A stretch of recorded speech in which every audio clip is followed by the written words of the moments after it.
માના સ્વરૂપો વર્ણવવામાં આવ્યા છે કે આ માં છે એ પુણ્યાત્માના ઘરમાં લક્ષ્મી રૂપે રહે છે. પુણ્યાત્માઓ જે છે, જે શુદ્ધ જીવન જીવે છે, સાત્વિક જીવન જીવે છે, કર્મશીલ છે, જ્ઞાનવાન છે, એના ઘરમાં માં એ લક્ષ્મી રૂપે વસવાટ કરે છે. અને એ જ માં વિના આ સૃષ્ટિ અશક્ય છે, અસંભવ છે. એટલે માનું દરેક સ્વરૂપ દરેક જગ્યાએ હોવાનું જ છે. તો એ માં જો પુણ્યાત્માઓના ઘરે વસતા હોય તો એ પાપીઓના ઘરે પણ વસે છે.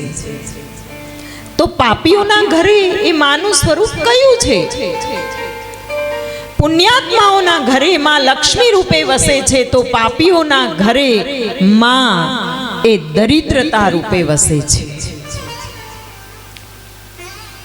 અને એ જ માં શુદ્ધ અંતઃકરણ વાળા મનુષ્યોના હૃદયમાં બુદ્ધિ રૂપે વસે છે.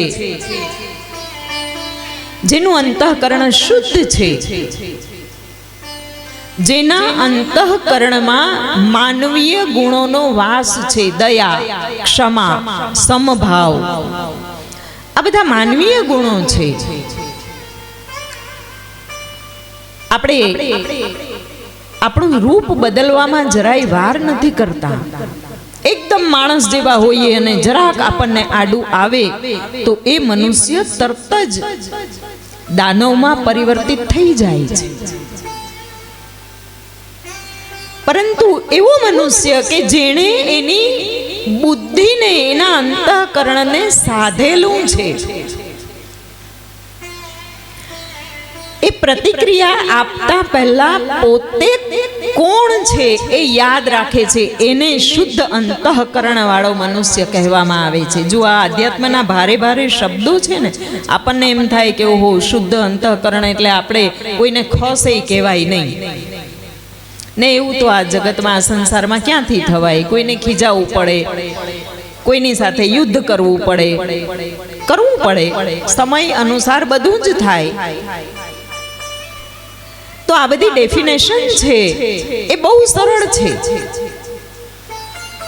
આ એક શ્લોકમાં સમસ્ત આખી, આમ તો જોઈએ ને તો શ્રીમદ દેવી ભાગવતનો સાર આવી જાય છે.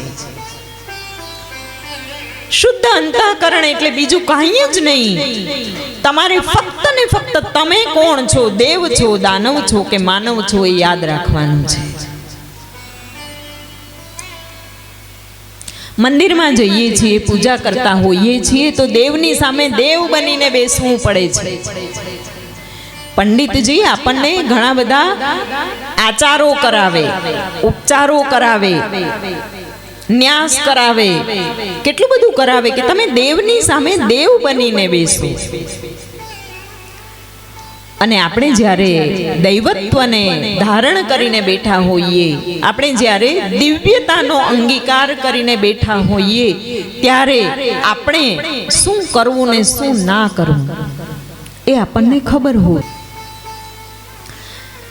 જગતમાં, ઘરમાં, સંસારમાં, બહાર, ઓફિસમાં, કાર્યક્ષેત્રમાં અથવા તો ગમે ત્યાં આપણે મનુષ્ય છીએ. મનુષ્ય બની અને આપણે આપણી કર્મ,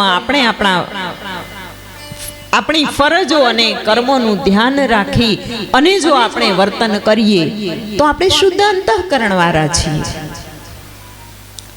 અને કેટલું સુંદર કહ્યું છે વ્યાસજી આ પુરાણ એવી અવસ્થામાં રચ્યું છે કે જ્યારે વ્યાસજી બધા જ પુરાણો રચી અને થાકી ગયા છે, શક્તિહીન થયા છે, એનામાં થોડીક દુર્બલતા આવી છે, શક્તિનો અભાવ આવ્યો છે.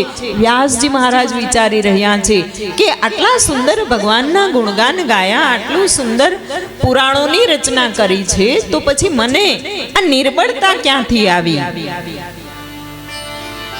અને ત્યાર પછી જગતગુરુ શંકરાચાર્યની જેમ માં કરતા એ માના શરણે જાય છે અને શ્રીમદ દેવી ભાગવત મહાપુરાણની રચના કરે છે. આ શક્તિમય પુરાણ છે. ગમે તે દેવતાને ભજો, ગમે તે ધર્મમાં આપણે હોઈએ, ગમે તે સંપ્રદાયમાં હોઈએ, બધાને વંદન. લગભગ વ્યક્તિઓને પોતાના કદાચ ઈષ્ટદેવનું નામ ખબર નહીં હોય, પરંતુ કુળદેવીનું નામ ખબર જ હશે. કારણ કે શક્તિ વિના તો સંભવ જ નથી.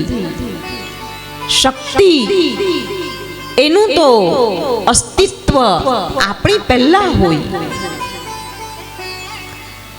અને એવા શુદ્ધ અંતઃકરણ વાળા મનુષ્યના હૃદયમાં માં ભગવતી એ બુદ્ધિ સ્વરૂપે બિરાજે છે.